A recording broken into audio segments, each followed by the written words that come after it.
I know that the opioid crisis is something that you are very passionate about. When we chatted last year, you mentioned that, I guess, opioid deaths or fentanyl deaths specifically were up, I think, 1,100%. You mentioned since 2016. Have we seen, is that going down? Is that going up? What's happening? So what's happening there is and remains a public health crisis.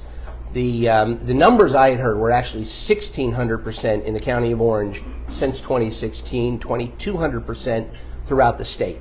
And the problem not only remains out there, but it's, I would argue, is getting worse. We are seeing more and more fentanyl out in the community, and we are paying the price for that, and the price is severe.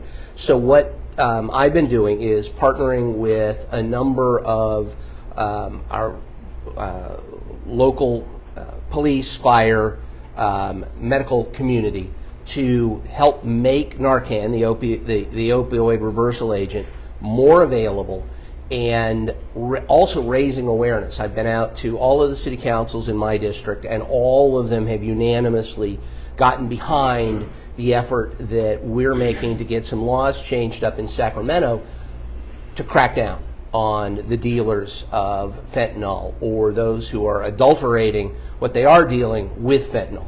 And so we've been trying at the county level. And when I say we, it's not just me. I mean, my board is unanimously behind this.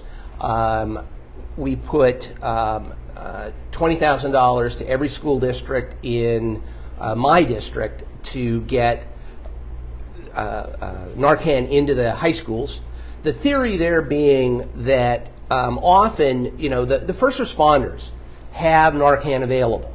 All the police cars, all the sheriff's cars, the ambulances, the fire, when they respond, all of them have Narcan, but they're not always the first responders. The first responder is sometimes the teacher in the classroom, or who finds the kid in a restroom. The first responder is a parent who finds their kid going through a fentanyl poisoning. And so we're trying to raise awareness and get the reversal agent as widely dispersed as possible.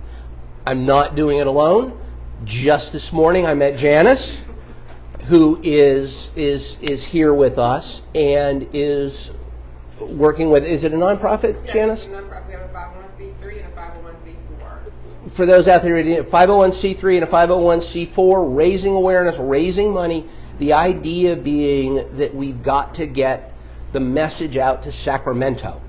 Locally, we get it. As I say, I went to my, I've got her card already, but thank you. Thank you. Fentanylsolutions.org.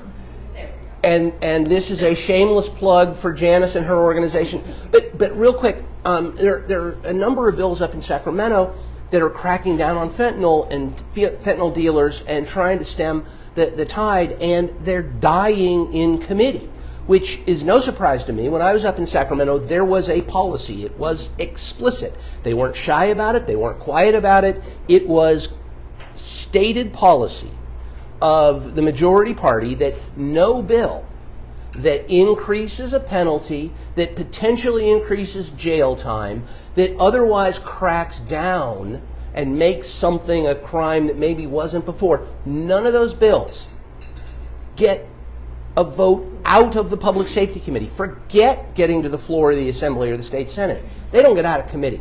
That is the explicit policy of the majority party in Sacramento. It was when I was there. It remains today. All of those fentanyl bills this cycle, to my knowledge, have died. Hopefully somebody can pick it up in a trailer bill or can try again.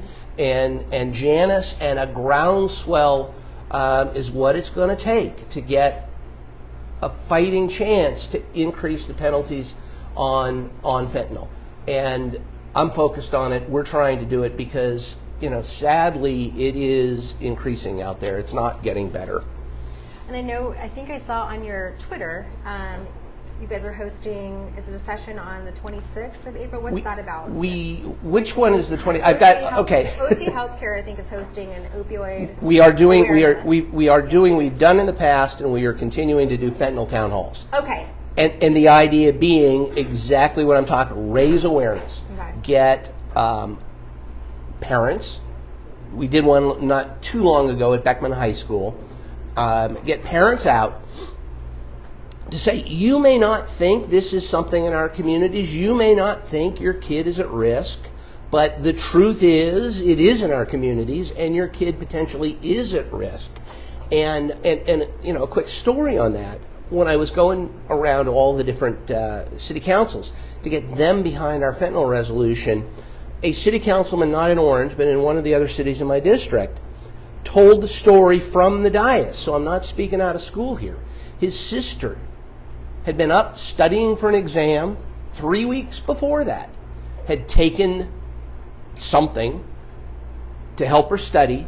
It was laced with fentanyl. She's dead.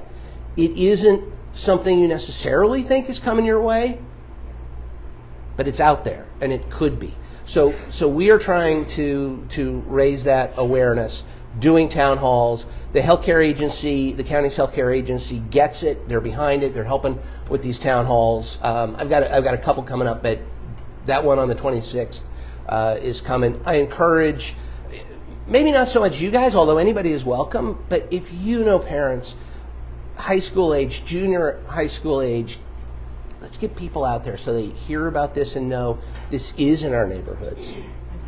Thank you so much for your work.